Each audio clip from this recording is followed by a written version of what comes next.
কি কিনবে বাবু? আসো। কি কিনবে? খেলনাবাটি খেলবে? এখানে এখানে কাম হেয়ার উইথ মি। বস বস বস। এই যে খেলনাবাটি আছে, বস না খালি। কোনটা নিবি বল? বস বস বস বস। এই যে কোনটা নিবে খালি?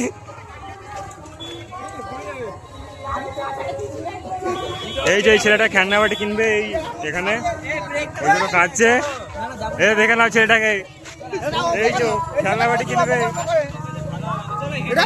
এই দেখো, এটা ব্রাহ্মণ বাড়ির সন্তান হওয়ার পরেও কি বাজারে কাজ করে। এইটা ব্রাহ্মণ বাড়ির সন্তান। বলছি 26-এর রেকর্ড বার করা হবে। এই ছেলেটাকে একটু ছাড়ো না। আমি জিজ্ঞাসা করতে। ওইটাই তো। হ্যাঁ বাবা, এইটাই জিজ্ঞাসা করা তো। এই যে এই ব্যক্তিটা ঘুরতে এসে দোকানের কাজ ছাড়েনি। ব্যবসায়ী মানুষ মানে 24 আওয়ার